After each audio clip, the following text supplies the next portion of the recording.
Hello, all glory to Jesus Christ, the King of Kings and the Lord of Lords. So this is part 2 into my escaping from Babylon, not going into Babylon in the first place, whatever, Mystery Babylon and how to not be taken up and caught up in it. In the confusion by mixing.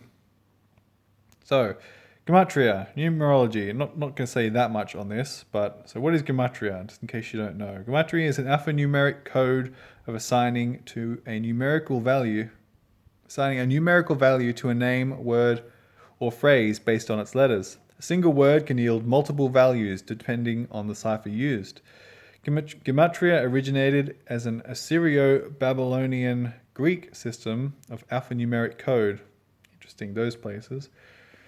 Beast empires, alphanumeric code or cipher that was later adopted into Jewish culture. Similar systems have been used in other languages and cultures. Earlier, the Greek isophe and later derived from or inspired by Hebrew gematria, Arabic abjad numerals, and English gematria. So it's sort of a way of making words abstract and then playing with it. It's like algebra for words, you might say. Abstract meaning, abstract symbology, connecting things together, interpretation, confusion by mixing. And it's a way to bring your ego into it as well. Trust in the Lord with all thine heart and lean not unto thine own understanding. Well, if you're taking a word and you're transforming it into a number, and you're taking another word and you're transforming that into a number, and then you're drawing some conclusion about the relationship between those two words based on that, then I think you're leaning on your own understanding. That's not to say that gematria isn't... the numbers in the Bible don't mean something, or that you can't transform the words into numbers, or they don't have meaning, because I think all the words in the Bible do have meaning, and I think gematria probably is a thing to a certain extent. There's probably a lot of deep meaning in the Bible. However, I don't think that we know what it is. God didn't explain. He didn't tell us to do gematria, and He didn't explain it to us. I'm sure He will if there's something there, and I think there is something there. I think there's some interesting things that could potentially come from understanding what's going on there with the numbers in the Bible. But it's another example of something that God will explain to us, I'm sure, if we're interested, in the future. And I find it interesting. When I have listened to people talk about gematria, I find it interesting. But you're also drawing conclusions weird conclusions. And what's the point of us being here? Well, the point of us being here is to get to know God and to spread the gospel. So gematria, it confuses people.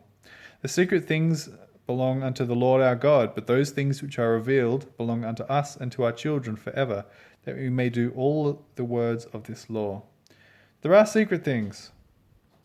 But I wouldn't worry too much about them at this point in time. And there are many types of gematria: English gematria, Hebrew gematria, Greek gematria. So which version of the Bible are you using? Which type of gematria?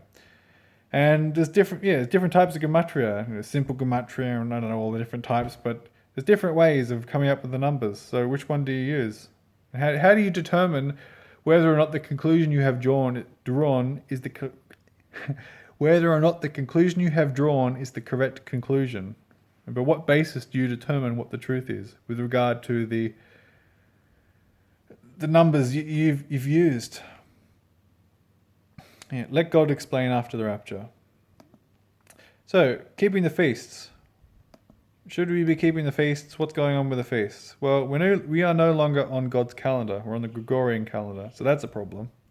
We aren't in the land. We're not in the land of Canaan. So that's a problem, because we can't see the signs in Canaan. So what are we doing? When are we starting our months? I mean, you would assume it's similar time, but nevertheless, we aren't in Canaan. Most of us aren't farmers, and we're certainly not farmers in the land. And the Bible, the feasts are related to the wheat crop and the first fruits and the barley and the grapes and the olive oil and all that type of stuff. It's all related to, the feasts are all related to those things. A lot of us live in the cities, where we have light pollution and we can't see the moon. We're disconnected from the land, as in we aren't farmers. We're disconnected from the sky. A lot of us can't see the sky, light pollution, all that type of thing. We don't live in Israel, and we're not on God's calendar. So the feasts, and the law wasn't given to us. The feasts weren't given to us. They were given to Israel. And there are some people who say some of us are of the lost tribes, or maybe who knows? None of us know who the lost tribes are. They were scattered all over the world. The point is, the law was not given to us. This is not the dispensation of keeping the feasts. It's confusing. It's difficult to understand. It's difficult to understand, and it's not directly applicable to us, really. It really is for the nation of Israel, in Israel, working on the land. That's what it's for. In Acts 15, now therefore, why tempt ye God to put a yoke upon the neck of the disciples, which neither our fathers nor we were able to bear? But we believe that through the grace of the Lord Jesus Christ we shall be saved, even as they.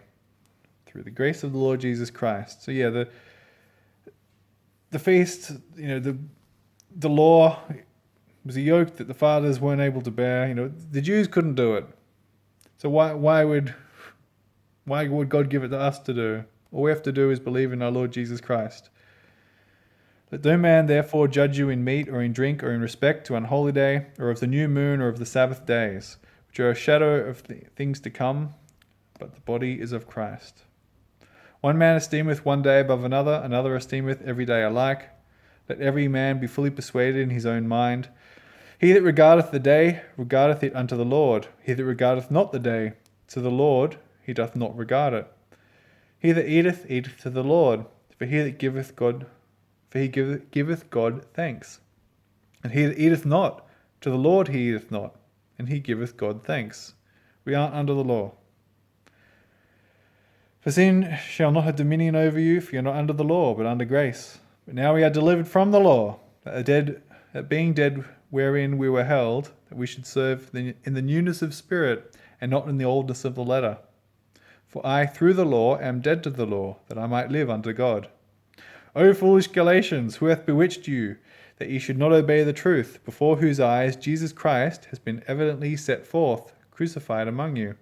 This only would I learn of you. Received ye the Spirit by the works of the law, or by the hearing of faith? Are ye so foolish, having begun in the Spirit, are ye now made perfect by the flesh? If you want to keep the feast, glorify God. But don't worry about it. Don't confuse yourself. I've looked into it multiple times. It was one of the things when I first read through the Bible. I read through Exodus and Leviticus and Numbers and Deuteronomy and the whole thing. But I read through all the feasts and things like that. And I said, I'm going to come back to this later. It's too complicated for me. I'm going to come back to it later. I've gone back to it a couple of times. And every time it's just like, this is too complicated. I would have to study this in order to figure it out. It's confusing. We don't live, as I said, we don't live in the land. We live in a heathen culture. We live around pagans. I personally am the only Christian that I am around. So for me to keep the feast, I would be keeping it on my own. Don't confuse yourself. Don't stress out. Don't worry about it. We're not under the law. Don't worry about the feast. There are some people who think that it's critically important. It's not. Not at this time. So don't worry about the feasts. The Sabbath. So the Sabbath was given to us in Exodus 16. I thought I'd just read a bit of Exodus 16 because I think it's a cool story. And they took their journeys, obviously after God has brought Israel out of Egypt. And they took their journey from Elim, and all the congregation of the children of Israel came unto the wilderness of Sin, which is between Elim and Sinai, on the 15th day of the second month after their departing out of the land of Egypt. And the whole congregation of the children of Israel murmured against Moses and Aaron in the wilderness. And the children of Israel said unto them, Would to God we had died by the hand of the Lord in the land of Egypt, when we had sat by flesh pots, when we did eat bread to the full. For ye have brought us forth into this wilderness to kill this whole assembly with hunger. And saith the Lord unto Moses, Behold, I will rain down bread from heaven for you, and the people shall go out and gather a certain rate every day, that I may prove them whether they will walk in my law or no. And it shall come to pass that on the 6th day they shall prepare that which they bring in, and it shall be twice as much as they gather daily. And Moses and Aaron said unto all the children of Israel, At even, then ye shall know that the Lord hath brought you out of the land of Egypt. And in the morning, then ye shall see the glory of the Lord, for that he heareth your murmurings against the Lord. And what are we, that ye murmur against us? And Moses said, And what are we, that we murmur against us? And Moses said, This shall be, when the Lord shall give you in the evening flesh to eat, and in the morning bread to the full. For that the Lord heareth your murmurings, which ye murmur against him. And what are we? Your murmurings are not against us, but against the Lord. And Moses spake unto Aaron, Say unto all the congregation of the children of Israel, Come near before the Lord, for he hath heard your murmurings. And it came to pass, as Aaron spake unto the whole congregation of the children of Israel, that they looked toward the wilderness, and, behold, the glory of the Lord appeared in the cloud. And the Lord spake unto Moses, saying, I have heard the murmurings of the children of Israel. Speak unto them, saying, At even ye shall eat flesh, and in the morning ye shall be filled with bread, and ye shall know that I am the Lord your God. And it shall come to pass that at even quails came up and covered the camp, and in the morning dew lay round about the host. And when the dew that lay was gone up, behold, on the face of all the wilderness there lay a small round thing, as small as the hoarfrost on the ground. And when the children of Israel saw it, they said to one another, It is manna. For they wist not what it was. I'll tell you what manna means later. One of the meanings, but I think it's quite funny. And it was manna, for they wist not what it was. And Moses said unto them, This is the bread which the Lord hath given you to eat. This is the thing which the Lord hath commanded. Gather of it every man according to his eating, an omer for every man, according to the number of your persons. Take ye every man for them which are in his tents. And the children of Israel did so, and gathered, some more, some less. And when they did meet it with an omer, he that gathered much had nothing over, and he that gathered little had no lack. And they gathered every man according to his eating. And Moses said, Let no man leave of it till the morning. Notwithstanding they hearkened not unto Moses, but some of them left off until the morning, and it bred worms and stank. And Moses was wroth with them. And they gathered it every morning, every man according to his eating. And when the sun waxed hot, it melted. And it came to pass that on the 6th day they gathered twice as much bread, 2 omers for one man. And all the rulers of the congregation came and told Moses. And he said unto them, This is that which the Lord hath said. Tomorrow is the rest of the holy Sabbath unto the Lord. Bake that which ye will bake today, and seethe that which ye will seethe, and that which remaineth over lay up for you to be kept until the morning. And they laid it up till the morning, as Moses bade, and it did not stink, neither was there any worm therein. And Moses said, Eat that today, for today is a Sabbath unto the Lord, and today ye shall not find it in the field. 6 days ye shall gather it, but on the 7th day, which is the Sabbath, in it there shall be none. And it came to pass that they went out some of the people on the 7th day for to gather, and they found none. And the Lord said unto Moses, How long you refuse to keep my commandments and my laws? See, that for the Lord hath given you the Sabbath. Therefore he giveth you on the sixth day the bread of 2 days. Abide ye every man in his place. Let no man go out of his place on the 7th day. So the people rested on the 7th day. I know that was a bit of a longer bit, but I thought it was interesting. I know, interesting to every once in a while go back and read the Old Testament, which I don't do enough of. So yeah, that's where the Sabbath comes from. God was leading the people around in the desert, and he needed to feed them, so he fed them and gave them a rest day, and a bit of them being disobedient. Anyway, manna, what does it mean? Well, according to Strong's Concordance on Blue Letter Bible, it's literally a whatness, so to speak. A manna, chord from the question about it. Sort of means, what is it?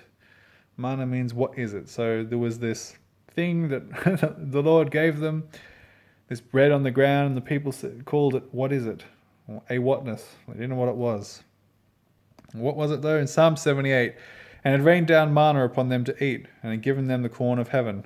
Man did eat angels' food. He sent them meat to the full. Oh, angels' food. Interesting. Anyway, the Sabbath. Exodus 20. Remember the Sabbath day to keep it holy. 6 days shalt thou labour, and do all thy work. But the 7th day is the Sabbath day of the Lord thy God, and it shall In it shalt thou not do any work, nor thy son, nor thy daughter, thy manservant, nor thy maidservant, nor thy cattle, nor thy stranger that is within thy gates. For in 6 days the Lord made heaven and earth, the sea, and all that in them is, and rested the 7th day. Wherefore the Lord blessed the Sabbath day and hallowed it. So the Sabbath, should you be keeping the Sabbath? Well, I think it's good for you. It's good for your body to fast, and I have been fasting on the Sabbath. I don't think you don't necessarily need to, and the people didn't fast on the Sabbath. But they, had their food prepared the day before, so they didn't work on the Sabbath. But I do fast. I've been fasting a bit more recently, and I think it's good for you to fast. My personal recommendation is that it would be a good idea to fast once a week, not necessarily for 24 hours. You might fast just until the evening, skip meals, and then just have dinner, which is what I do. I try to have dinner early and then not snack the night before. So on the Friday night, I'll keep the Sabbath on the Saturday. On the Friday night, I won't have anything after dinner, and then I'll have dinner in the evening. And I think that's good for you. So I would recommend it.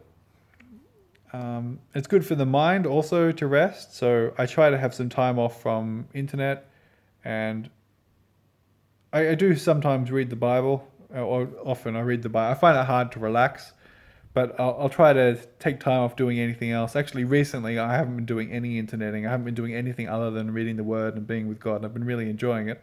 But if you're working and stuff like that, I recommend having a day off the internet as well, sort of a mind fast. It's also good to set aside time for God, and so you might set aside a day. Maybe these things that you're doing, fasting from food, fasting from internet, and having a day of rest, spending a day with God. Maybe you don't do those things on the same day, but I think it's good to do all of those things.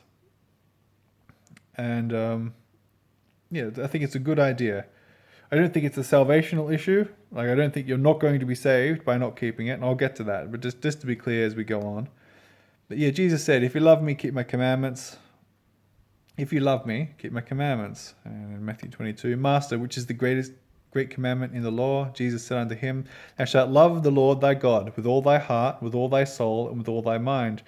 This is the first and great commandment, and the second is like unto it. Thou shalt love thy neighbor as thyself. On these 2 commandments hang all the law and the prophets. And then in Matthew 16, and Jesus said unto his disciples, If any man will come after me, let him deny himself, and take up his cross, and follow me. For whosoever will save his life shall lose it, and whosoever will lose his life for my sake shall find it. So as far as fasting and giving up things and having a day off, I think it's a good idea. And we know that all things work together for good for them that love God, to them who are called according to his purpose. But not required for salvation, because we know, when Jesus had lifted up himself, he saw that none but the woman. This is when the people accused the woman of adultery, and they wanted to stone her, the Jews, and they came to Jesus. When Jesus had lifted himself up and saw none but the woman, he said unto her, Woman, where are those thine accusers? Hath no man condemned thee? She said, No man, Lord. And Jesus said unto her, Neither do I condemn thee. Go, and sin no more. Of course, the people living in the land would have had their traditions, and they would have known things, but the message that Jesus spread and the message that disciples spread was a fairly simple message. I think I might have said it in the last video. The message is not a complicated message. It's about believing in Jesus Christ, believing in the resurrection, believing in the Word of God. It's not complicated. We're not under the law. You're not going to be saved by doing the works of the law. And as far as the message go, what did Jesus say? Go and sin no more. Not a complicated message. He didn't say go and sin no more, but also keep the law and keep the Sabbath and also do this and do that. It always was a simple message. So, repent, the kingdom of heaven is at hand, go, sin no more. And Jesus worked on the Sabbath. Afterward, Jesus findeth him in the temple and said unto him, Behold, thou art made whole, sin no more, lest a worse thing come unto thee. The man departed, and He told the Jews that it was Jesus which had made him whole. And therefore did the Jews persecute Jesus, and sought to slay him, because he had done these things on the Sabbath day. But Jesus answered them, My Father worketh hitherto, and I work. Therefore the Jews sought the more to kill him, because he not only had broken the Sabbath, but he said also that God was his Father, making himself equal with God. He is equal with God. So yeah, Jesus worked on the Sabbath. God works on the Sabbath. And we're to be conformed to the image of Jesus. So as far as working on the Sabbath, it's not a bad thing to do.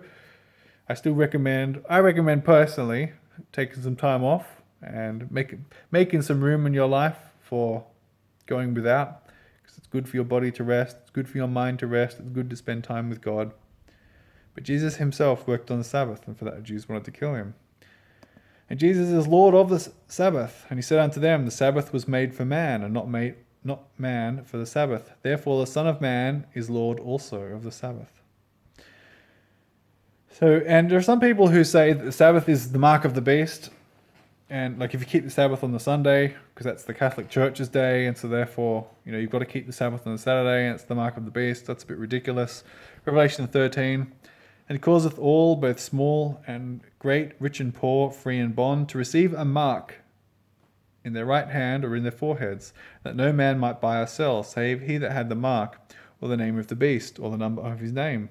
Here is wisdom. Let him that hath understanding count the number of the beast, for it is the number of a man, and his number is 666. So, it's not that complicated. There's a mark. And it's on your forehead or right hand. So it's not keeping the Sabbath on Sunday. You're not taking the mark of the beast, but keeping the Sabbath on the Sunday. And you're not going to be left behind if you don't keep the Sabbath at all. I recommend it. I think it's a good idea. But don't stress over it. And it's not taking the mark of the beast if you get the wrong day. If you don't, I keep it on Saturday. If you keep it on a different day, whatever. Let no man be a judge. It's okay. Don't stress. So, watching the heavens. I'm watching for signs. Watching for signs, but I'm watching the heavens. So, I watched an interesting documentary. I'll give it to you a bit later. But as far as the heavens and there being signs in the heavens, well, we know from Genesis 1, God said, Let there be lights in the firmament of the heaven to divide the day from the night. Let them be for signs and for seasons and for days and years. So that's why God created the heavens, or the lights in the firmament. One of the reasons was for signs. And Psalm 19, the heavens declare the glory of God, and the firmament showeth his handiwork. Day unto day uttereth speech, and night unto night showeth knowledge. There is no speech nor language where their voice is not heard. Their line is gone out through all the earth, and their words unto the end of the world. In them he hath set a tabernacle for the sun, which is as a bridegroom coming out of his chamber, and rejoiceth as a strong man to run a race. His going forth is from the end of heaven, and his circuit unto the ends of it. And there is nothing hid from the heat thereof. The law of the Lord is perfect, converting the soul. The testimony of the Lord is sure, making the wise simple. Making wise the simple. So yeah, the heavens declare the glory of God. There's definitely something there. And then in Job 38, canst thou bind the sweet influences of the Pleiades, or loose the bands of Orion? Canst thou bring forth Mazzaroth in his season, or canst thou guide Arcturus with his sons? Knowest thou the ordinances of heaven? Canst thou set the dominion thereof in earth?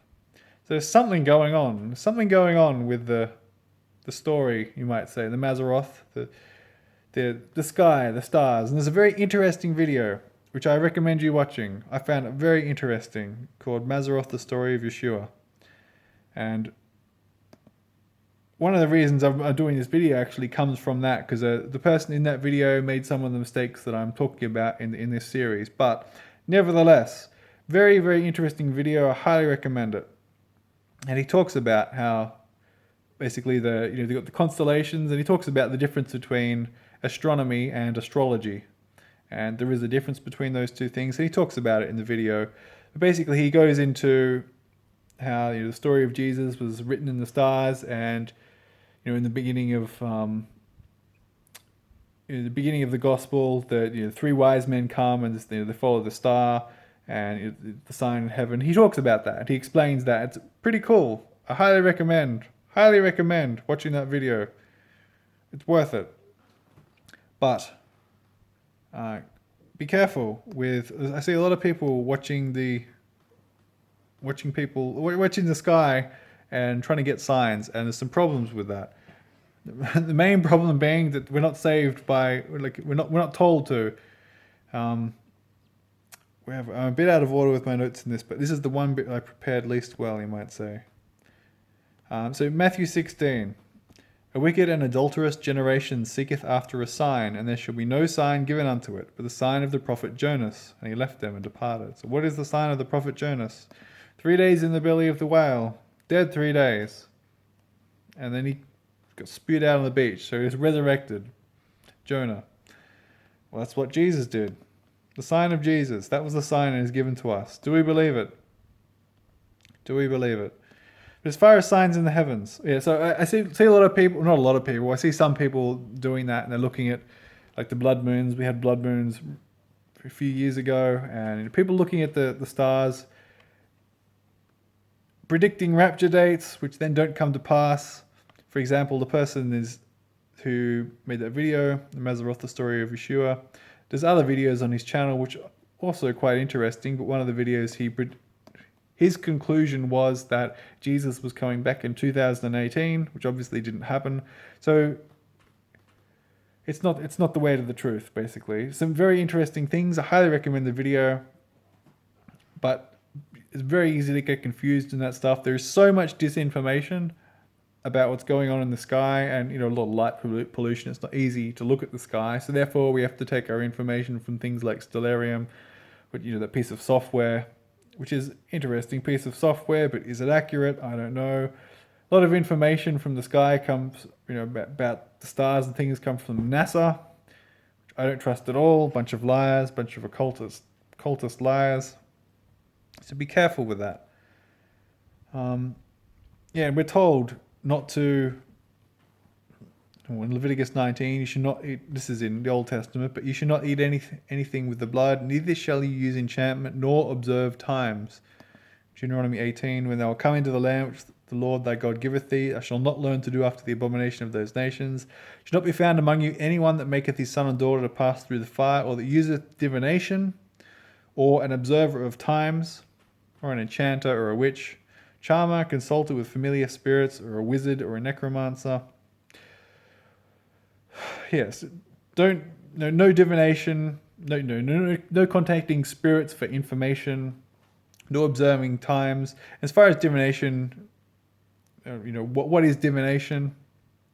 Looking for signs. That's what we're talking about. Looking for signs in the stars and other divination. On Wikipedia, it gives to foresee, to foretell, predict, prophesy, related to divine, is to be inspired by a god. Is the attempt to gain insight into a question or situation by the way of an occultic, standardized process or ritual, used in various forms throughout history. Diviners ascertain the interpretations of how a querent should proceed by reading signs, events, or omens, or through alleged contact with a supernatural agency. And that's what the nation of Israel were doing. 2 Kings 17, and they left all the commandments of the Lord their God, and made them molten images, even 2 calves, and made a grove, and worshipped all the host of heaven, and served Baal.